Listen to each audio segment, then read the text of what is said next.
associate drinking with sex or relationships with that intensity, right? That is 0 to 100 and it feels good and we want it. Yeah. But with every good, there's a bad, right? And so I definitely have experienced throughout my life relationships and sexual encounters being drunk or buzzed or whatever. But this last relationship I was in prior to moving to Atlanta, I mean, that got ugly. That got ugly quick. Hey guys, welcome back to another episode of To the Last Drop. I'm your host, Shelly Robbins. And I'm Domine Spinelli. And today we are talking about sex, and the orientation behind it. So Domine, how do you feel about that, huh? Oh my, well, it's been a minute since I got some, so I'm all the way with it. It would be nice to reminisce on the love we had, like Mary J said. All right, let's bring it back. So what was your first time like? Oh God, yeah, let's get intimate. Let's get to know each other. Nicki Minaj said you gotta get that thing wet first. You can't just hop in it like that, DJ. Hey, to the last drop, baby. Right splash. Oh Lord. Okay, so my first time was in high school. It was at the end of my high school year. So I was literally like 12 days from being 18. And I had my little boyfriend thing, and he was great. He was great to this day, God bless him. And it was in my car. Yeah, the 97 Honda Civic Desdemona, the coupe. Car sex. Yeah. Yeah. He was a tourist like you, Shelly. Oh, hey. Yeah, you already know. But oddly enough, I took that thing. I ain't even gonna lie to you. I made the first move. I did all that. Yeah? Yeah, it was me. Were you sober? Yeah, absolutely. There you go. Absolutely. But I wasn't thinking straight, though. I was sober, but I wasn't healed. Yeah. So I was just doing stuff. Like, he was a really nice guy and everything. He would have, like, really went above and beyond for it because it was his first time, too. And that was my thing. I was like, nah, like, the first experience I have with somebody, when they take mine, I want to take theirs, too. So being it was the first time that you engaged in sex with somebody in high school, you're a teenager, what made you feel so comfortable for, like, going after him? Like making that first move and not waiting for someone to come to you. Not that it's right or wrong, but like that boldness to be able to approach a guy. I think it was a traumatic response, to be honest. That feeling of like, kind of like, oh, this is what you're supposed to be doing. It's very much similar to the pressure I feel now, being the age that I am and not having any kids. The pressure of like, oh, this is what you're supposed to be doing right now. And then you go off and squander it, you know? And thank God I had the situation because now at this age, kids and all that pressure, I push it off because I'm not gonna mess up what I deserve and having the experience be what I deserve because people are telling me that's what you're supposed to be doing. My first time should have been way better than that. It should have been better than that. But I rushed it and pushed it because that's what we are supposed to do. And I ruined it for both of us, really. So were you learning like that stance from society? Yeah, very much so. What do you think was missing, like, maybe at home? My dad. Yeah. It's the truth. Like, that fatherly love in the beginning. Like, I had a stepdad and everything, and he's great. But it's that beginning part. Yeah. My dad. Oh, I get it. You know? That feeling. So. Because I look at it like, you know, I think it's a known fact. The majority of every human being on earth is probably going to have sex before the age of 18. So adolescent years, a minor in high school. And I think at that time, you know, we're going through puberty, we're having our hormones, and what we believe to be real and true at that time is so real and true. Like, we don't want to be told, oh, that's just puppy love, oh, you don't know what real love is, and all that thing, because at 15 or 16 or 17, that's the highest level of love you've had from someone outside of the house you live in. Yes. And you're enjoying it, and you're trying to understand it, and you're feeling all these things, but I don't believe that there is, like, true intimacy in high school, like to really understand the depth of what intimacy is. And we are doing, you know, what our bodies are naturally calling us to do, but really what society is setting us to do. And it happens more often when, you know, there's missing parents in the home, especially a father for a girl. And then also if there's just no guidance, period. And society is telling us, you know, not being monitored of what we're watching and listening to. So we're just falling in line with that. Yeah. It's absolutely real. And back to the intimacy, like, I feel as though had I not taken the lead, and this goes back to what we about in the past, being in control and being the head and all of that. It's like, had I not tried to control it, I'm sure that I would have experienced some type of intimacy rather than just performing an act, because that's what sex was a lot of times, a performance. And just like in stand-up comedy, in order to perform later on, this is later on in time, I was getting drunk. So now sex looks just like my comedy did, you know? It started off innocent and like, oh, you know, I just wanna try it. And then it turns into, okay, well, if I'm gonna do this, I have to perform, I have to put on a show. So. Do you think that expectation was placed on you to perform sexually, even if maybe you didn't want to? No, I'm a performer. I like to put on a show. Yeah. Aries Gang, Mariah Carey, Diana Ross, Aretha Franklin, we put on shows. Elton John, absolutely. I'm a showgirl all day. It's just who I am. Yeah, I would have to say my first experience, I mean, complete bipolar opposite of anything. I don't even know how to unpack it really. You know, my very first sexual engagement was not consent. And at a very young age, and by a family member. And I was 12 or 13 years old. And so when that took place, I don't really know if I understood what was happening. I know I was afraid. I know I did not feel comfortable. Something was wrong, something wasn't right. But I was afraid because this was also someone I trusted. This was an adult family member, and it was just off, and I didn't even know who to go to. And then when it came out within the family, it was like crickets. It was like that family secret you brush under the rug, and no one ever asked me, like, are you okay, really? Like, and I'm not saying even like physically, are you okay? Like, where are the bruises or anything like that? It was inside, right? Mm-hmm. So being that kind of took on, sexual assault in some form or degree with that one individual for 4 or 5 months or so. And it was exposed actually initially through like a letter I wrote a friend in school, and the teacher took the note, and she was good to like read the notes in class. And I remember sitting there like ready to cry, like freaking out. And I was like, no, please don't, and she read it quietly, and she was like, oh my God, come here, and all this school staff got involved, but my family had no real true response. I don't think at that time I understood, like, this is wrong, or is it right? Or is that was I supposed to see that or have that or anything like that? Even being exposed to pornography, things like that. It was just so normalized, all these toxic behaviors. Yes. And when I want to say it was maybe a year or two, I lost my virginity, how I look at it, on my own in 9th grade. I was 14, 15 years old. I made that decision to have sex with somebody. And for what reason? I don't even know. I really don't know. I mean, it's not that we didn't have like, that little flirting and all of that. But again, we were 14, 15 years old, and I'm doing, for one, something that's already been done to me. And 2, I'm doing something that, is pretty normalized. And at this point, I've been exposed to some family members maybe walking in on them or seeing things maybe I shouldn't have. And again, no response from any adults in my life. And so my background with sex, it ties in really deep to my value of myself. I think I wrapped my value around it a lot, and not just, I'm only valuable for sex, but I didn't know anything different because that was the attention I was getting. Yeah. Was sexual attention, which I didn't know how to correlate that was like something negative. It was just, that was love to me. My parents were doing their own thing. I didn't have parents really guiding me, watching me, paying attention to me. And if things happened, no one corrected it.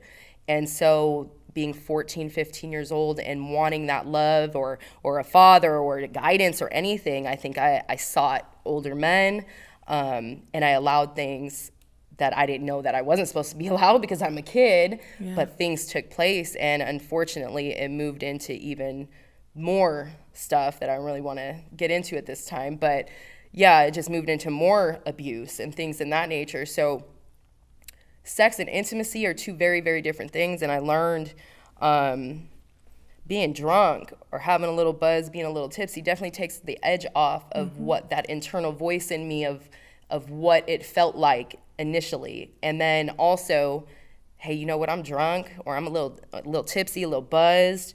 I like this guy, whatever. I can be in more control, right? It's that liquid courage. It's also, hey, you know what, someone took that from me once. I'm gonna take it back. Now it's my turn. Like now I'm gonna go ahead and I'm gonna step into this role type of deal. In actuality, that wasn't even me. It's not me. You know, it was just a defense mechanism. Wow, I felt that very much so. Yeah. When you said that that's where you found your value, and they're different angles, but very much I felt the same way, you know, like because I didn't have a dad and there weren't, well, hold on. Because I didn't have that sort of relationship with the stepdad that I had, it was like, okay, well, the girls on TV, like that's how they get attention, by being sexy, by being hyper sexual. So I emulated that. And then I had, I'm me. So of course there's a little bit of that already there, but I gassed it up to make it bigger. So by the time I really started having all these escapades, it was like, oh, well, I'm going to, what do they say? Men sleep with who they can, women sleep with who they want. Oh, I took full advantage of that because anybody I wanted, I got that. Like, and I stood on it. Like, this is what I'm about to do. He's on my hit list. What? I got the last brother on my hit list, minus Nick Cannon. And this is just before he had all them kids. But the last brother on my hit list, I got him last year. And now my hit list is like done. And everything changed after that. Like my whole life. Yeah, and I think, I mean, I know a lot of women, most women, whether they've had trauma or not, because our value as women is placed on our beauty, our aesthetics, first and foremost. Yeah. Like we walk into a room, that's what we are walking in with, right? Our beauty, hey, we look good. Yeah. And we think because a man is giving us attention that we're valuable. Yeah. That we're worthy of relationships or marriage, that we're worthy to have children with somebody just because he may want to have sex with us or he finds us sexy. But we just roll like a snowball into that, and we're seeking that attention, which I don't think some of it is a little healthy in some degree, but not the attention to the sense of it's boosting our egos, thinking that that is everything. And at the end of the day, like, a man is doing that with everybody. Yes. Because like you said, Yes. he's gonna have sex with who he can. Yes. So he's gotta dish it out to anybody to see who wants to have sex with him. Yes. Who wants to have sex with him. So he's doing all of that, but every girl walking by, that same guy really thinks like, oh, I'm that girl. Yeah. No, babe, like you just got some booty and you may not even have that. Like you just got something he wants. Yeah. And then once it's over, you lose the dude. And it's like, how many times do you have to do that before you realize, like, hey, that's enough. This angle does not work. That's literally the definition of insanity. Doing the same thing over and over and expecting a different result. Oh, this guy's different. This guy's different. No, he not. No, he not. And that's a deal, like what's going on right now, I feel like is the empowerment women think they're getting and pressing just to be hypersexual. Yes. On a public level. Like there's no shame. Yes. And I don't think it's nothing wrong for a woman to like embrace her sexuality and express her sexuality. We're human beings, right? But we do it on such a level that, you know, there's no shame in the sense of being a hoe anymore. Yes. Like that's actually what's accepted, Yes, right? it's That's what young girls like my kids' age are looking up to. And It's encouraged so you don't get hurt. It's even encouraged. And get some money while you're at it. Because he's going to hurt you anyway. So get some money while you're at it. Right. And it's just setting you up for failure. Yes. Because our prime is not the same prime as men. Our prime is when we're younger, Yes. right? We have a biological clock ticking, all these things. Men don't. And so it's like we want to go out there and live our best lives. And, hey, we're going to take control of the situation and have sex with who we want to, look sexy, look fly, say what we want, have fly, slick mouth, all these things. Yes. And then we're 30, 35. And this is general, not to me necessarily or you, but we're 30, 35 years old. I ain't 35, nowhere near that, but Just I'm putting it in nowhere near it, y'all. I'm still very young. We ain't got to repeat it because I am. But at the end of the day, what is like, we get to this certain age where we're like, oh, wait, you know, when I haven't had no kids, I ain't been married yet, all these things. And we have all this baggage, all these men been ran up and through you, all these things, but you want to be sought by a man and looked at as valuable to be his wife, to be the mother of his children. And it all stemmed from the core of, let me get this validation through sex. Let me be this sexual creature and being to the world and be dominant in that and own it. Instead of a man taking it, I'm going to give it. And there's no discretion, there's no shame, and you're not leaving nothing to the imagination, you know? And it's just kind of all out there, to the point I know men that are like, it's not even sexy anymore. Like a girl with a fat ass, like it's not, every girl walking by has it out. Like there's nothing to leave something to the imagination at all. And I think that's a super, super big issue right now. I agree. To that, I just want to end it by saying, you said there's no shame. And that's real. There's no shame in the moment. Even when I was living my life, like, oh, well, I hit that. All these people that you wanted, I hit that. And it's like, oh, I'm big boss for that. Until years later, and you're like, yo, wait, but he hit that too. Like it went both ways, like a hug. You give one, you get one. So he got one too. Now you could be like, oh, I hit Dom. Like I hit Dominique. Like, damn, you right. I hit that too. So like the shame comes later. Oftentimes it comes when you're doing the healing work. Like a lot of times it'll just kick up dust on me and I'm like, ooh, remember when you did that thing with old boy? You really liked him, huh? He dogged you, didn't he? Yeah, he did. Like that's where the shame comes later. I'm talking 4 or 5 years later, it comes back around. Hey guys, this episode is brought to you by Jacalo. We are the #1 luxury brand that empowers you to be yourself and look fly doing it with the flyest hoodies and sweatshirts.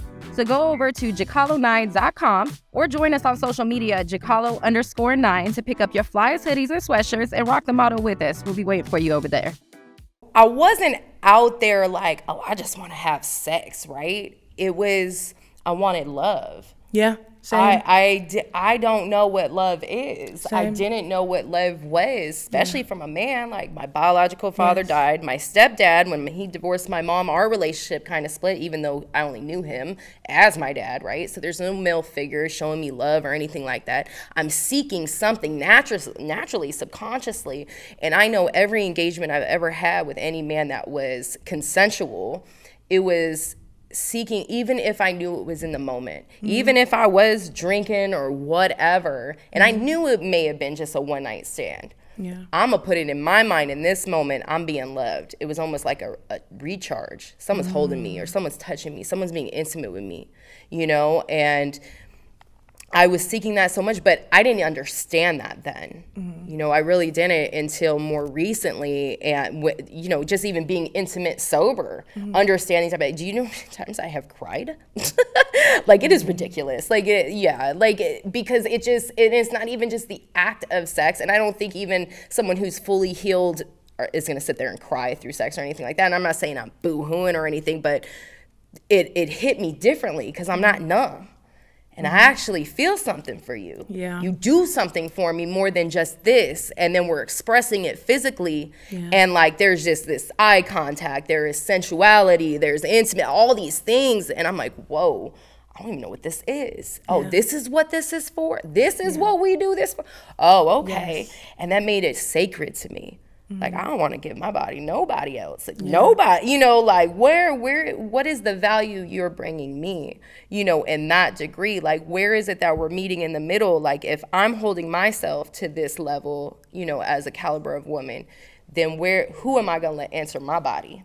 That has completely shifted. I know when it comes to alcohol, drinking, relationships, sex, like it definitely plays such a huge part, right? There could be the fun and exciting, you know, that intense rush, like, ooh, I want you, ripping clothes off and you having sex, and yeah, rightfully so. It could be good, real good, right? But then, and people, I think, associate drinking with sex or relationships with that intensity, right? That is 0 to 100 and it feels good and we want it. But with every good, there's a bad, right? And so I definitely have experienced throughout my life relationships and sexual encounters being drunk or buzzed or whatever. But this last relationship I was in prior to moving to Atlanta, I mean, that got ugly. That got ugly quick. Like I met him under the influence. We drank all the time. This is when I truly started drinking, like day drinking, like those little shot bottles. I used to get those little SoCos. They were $1 for the double shot. Quick, we throwing them back. We having a good time, right? Especially in the beginning. Oh shit, this is my partner right here. Like we having it's crunk. We're partying, we're kicking it, all this stuff. Until we weren't anymore, right? So unfortunately, that individual, my ex, was extremely abusive, and I didn't know that until it got deep. We moved out of state together to Colorado, and when we got there, and I believe when it separated myself from the majority of my family or that environment we were used to was kind of when it kicked in. And we're now in this place where we're drinking every day. It's just part of our daily routine. Smoking weed every day, part of our daily routine. I started allowing a lot of things to take place in my life, and there was a lot of mental abuse. And there was it was always, you were too drunk to remember. That's not what happened. A lot of gaslighting. Yeah. And yeah, rightfully so. I could have been drunk, or maybe I wasn't. But because I drank every day, he knew he could use that to gaslight me. So it's like, oh, girl, you're tripping. That ain't oh, it wasn't that bad. Girl, you were drunk. You was knocked out. What are you talking about?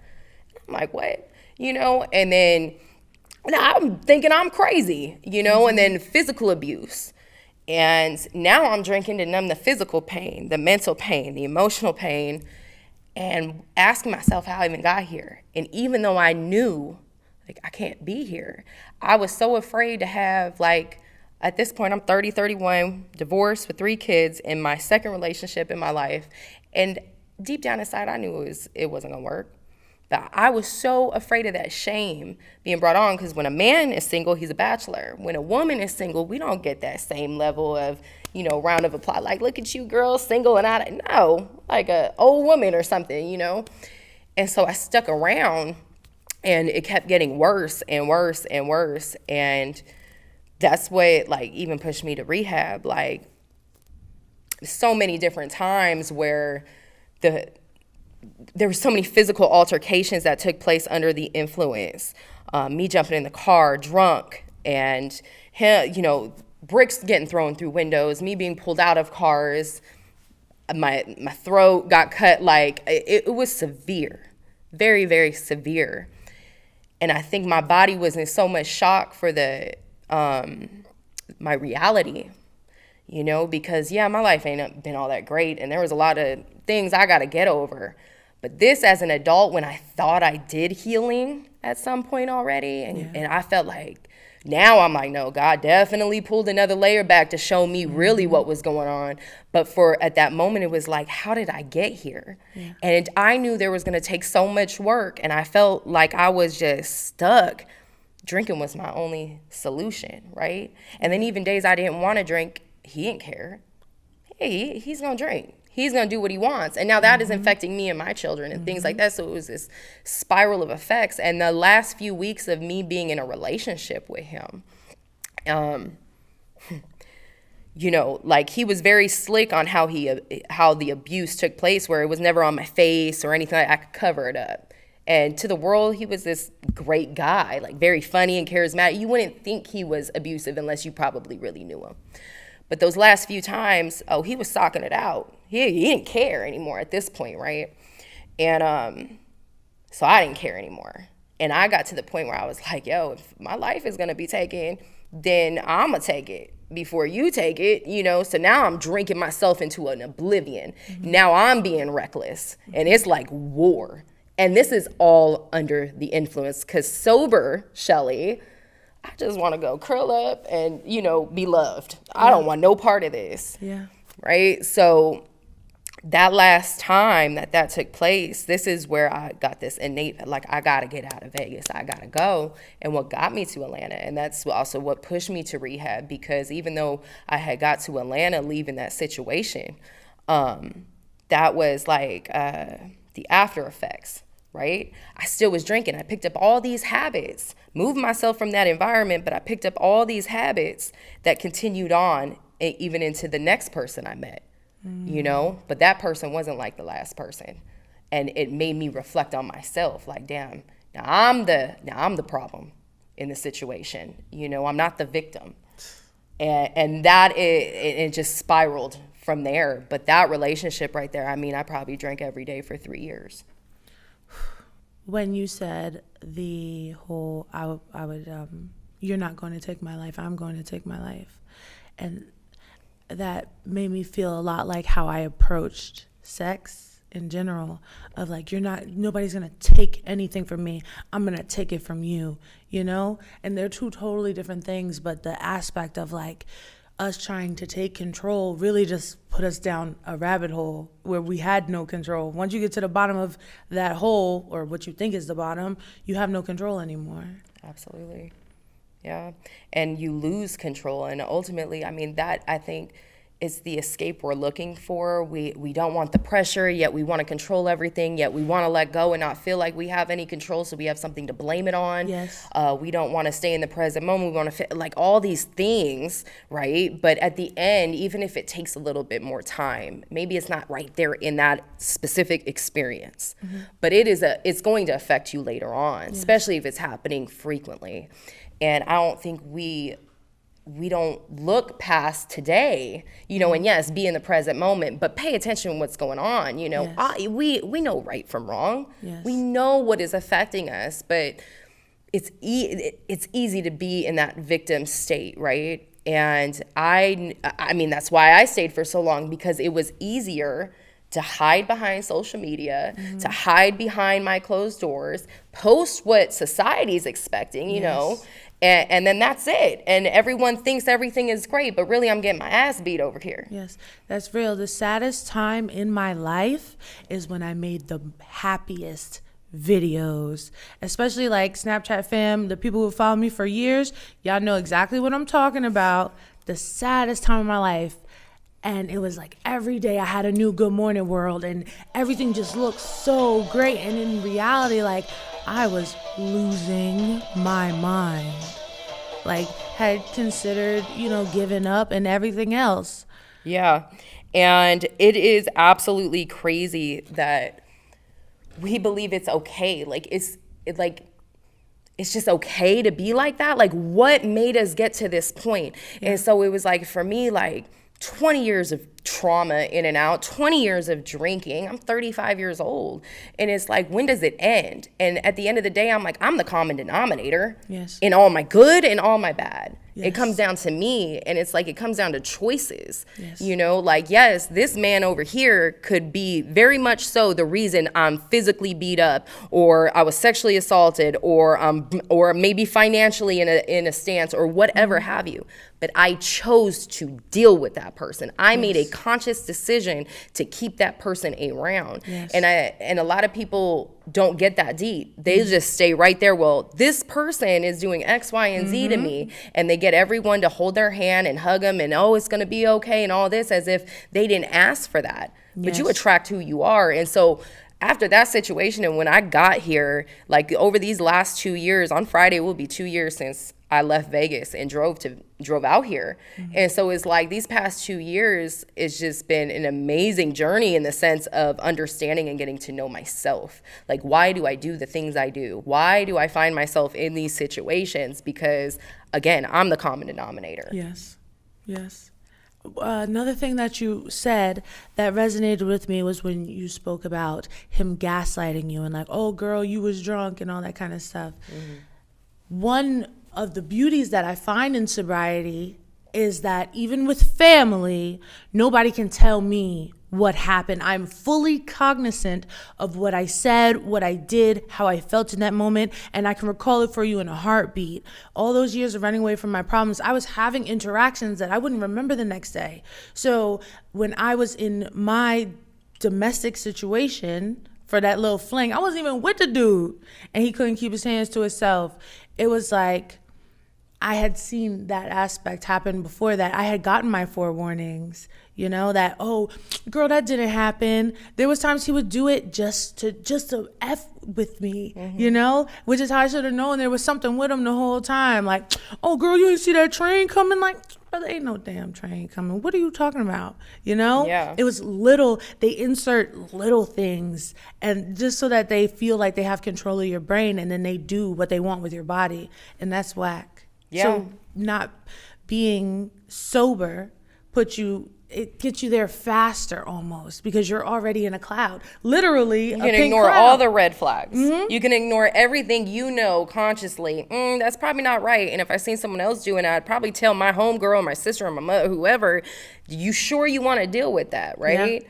But for ourselves, for whatever reason, we create an excuse just to appease whatever it is that we're trying to fill that void with. Yes. And usually it's men. Women use men to fill that void in some level or another, because we want that love, we want that attention, and so we'll discard everything else about him. He could be a piece of shit. He could be nothing. Literally. And a lot of women are with men who aren't nothing in society. There's a big high level of that, and then saying, men ain't shit or anything like that. But it's like, yo, that's the man you're choosing. Yeah. Right? Yeah. And so it's like, at the end of the day, there's plenty of good men in this world. There's more good men than bad men. It's just you're choosing that because you're out here operating in a broken place. Yes. And drunk. Yes. Yeah, I know, like, in these past 8 months of being sober and having someone in my life where I can engage with them on a day-to-day basis, just do the everyday things, or go out and enjoy ourselves, or have those intimate conversations or intimate moments and things like that. Being sober and having that in my life, that's the first time I've ever experienced this. And not just on my end, but having someone in my life who don't have toxic behavior such as my own. They can have the control over their drinking. I won't even say it's a habit. Like, I stopped drinking, they don't drink around me, in that degree anyways. Yes. And there's certain factors of that play a huge part. Also, being able to see me on the end before I got sober and seeing me now, there's a lot of grace and mercy. I think we as individuals, as women who are drinking and trying to get sober, or we did get sober and healing, that having a man in your life that gives you grace as you're healing is something that is more valuable than anything, because you're learning. It's like a baby learning how to walk and talk, right? They say you learn the most in the first 2 years of life. Well, if you've been watering down your brain with alcohol your entire life, and now you remove this alcohol, it's like you're learning how to truly function in society and relationships, things like that. And then to have someone, your partner, that to be intimate with you and understand you and go through this whole process with you, like, that is so valuable to me. And it makes me not want to be the reason it stops. So I want to make sure that, I am paying attention to myself, and I extend that same grace and mercy and realize, no one is perfect, but I also know the things I'm working through. And then also on top of that, it's like there's more fun, I think. I definitely have had more fun in the last 8 months probably than I have ever. Like, I've enjoyed my life. I've been able to travel, create a business, have a friend in my life that all of these things, like, it wouldn't have happened if I didn't make that choice to better my life. So I'm really excited to have that and be able to experience it for the first time, and that, God shedded that grace to even extend that person to come into my life when he did, and it wasn't too late. Yeah. And same, I've definitely had the most fun in the last 8 months that I've had in my whole life. That's true. Even the grocery store is lit these days. Yeah. And not like from a alcohol consumption aspect. Yeah. And what about like dating and relationships for you? Like, I know you're not in a relationship with anybody, but what do you aspire to have? Like, how do you see it? Okay. Now that you're not drinking?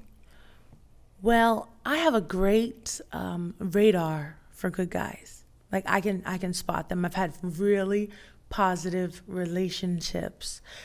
The problem was I was the monster, and drinking didn't help, but it was deeper than that.